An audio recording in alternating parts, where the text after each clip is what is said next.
What up, though? It's the music scene. We got all the action, all the smoke. Hit that subscribe button if you haven't already subscribed to the channel. Hit the notification bell to be notified when we drop another banger. Now, we got that boy Vlad TV.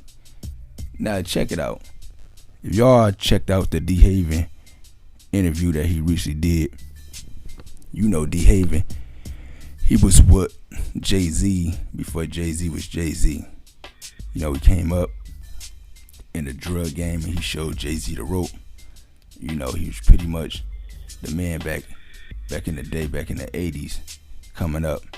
And so, if you want to check out his story, go to Vlad TV site, his YouTube page, and check it out. But hey, I'm not here to really get into his story. What I really want to touch on is that boy Vlad TV, he finessing and flexing. So, if y'all know Vlad TV's format, he don't charge people to do interviews. He's like building his brand up, so he just get who he feel is the hottest or trendiest people to do the interviews.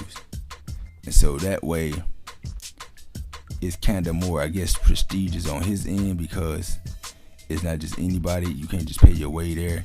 It gotta be who he feel is the best.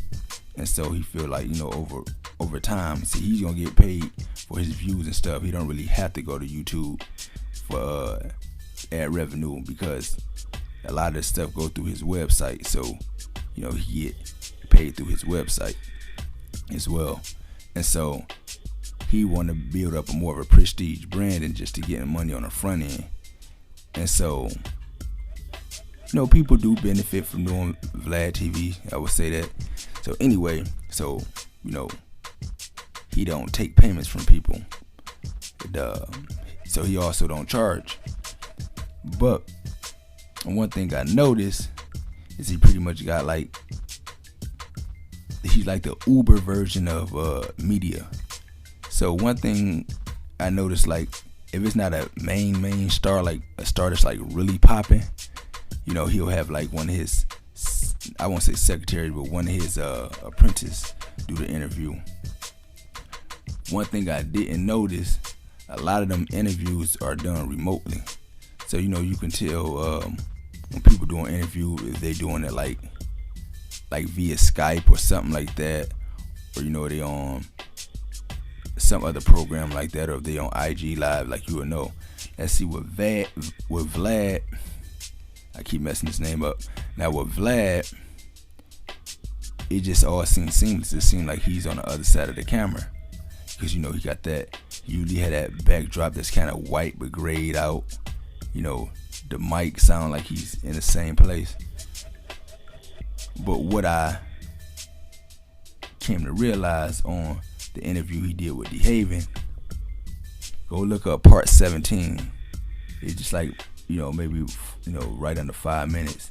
But from the 3-minute mark to the 4-minute mark, you will see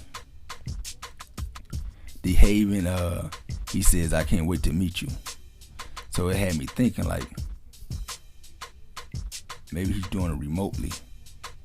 And maybe his assistant or his apprentice was like feeding the question to D-Haven, but the way it's set up, it's like he's like talking to Vlad, looking at him. So I said, no, he actually had to see him somehow.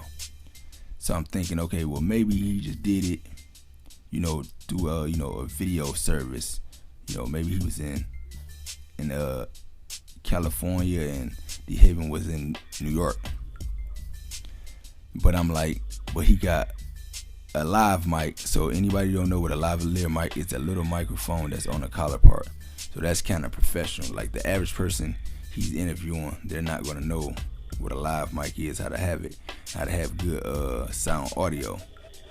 So I'm like, okay, well, maybe he flew one of his assistants out to do the interview, and then they had him doing a video remote through you know, a video sharing service, something similar to like Skype. But then what D-Haven said, you know, he shout out the media company that he worked with, and he said, you know, my director and my video man right there. So basically, a lot of these interviews, Vlad is calling for people who have their own videographer and their own sound person, and they probably have to set the background a certain way. If it ain't that white grayish looking background, you know, they got to have it set up a certain way. But you know, whether they had to bring a media company in or not, but I'm sure he's saying it needs to be professional and the sound needs to be good, because it usually is. So all this time we thinking that, you know, Vlad is doing the interview, he on the other end, or you know, it's his people that's doing the production. He just like Ubering that boy out. So you got to provide your own production on most of these interviews, and he just put his Vlad TV logo on there, and you don't even notice. That boy Vlad, he masterminding, finessing off these celebrities. Get in a comment and let me know what y'all think. Go check the video out. It's the DeHaven interview where it says DeHaven on Brooklyn rappers not backing him, thinks Jay-Z is behind it, part 17. So go to like the 3-minute mark to like 4-minute mark and let me know what y'all think. It's Musing, I'm out.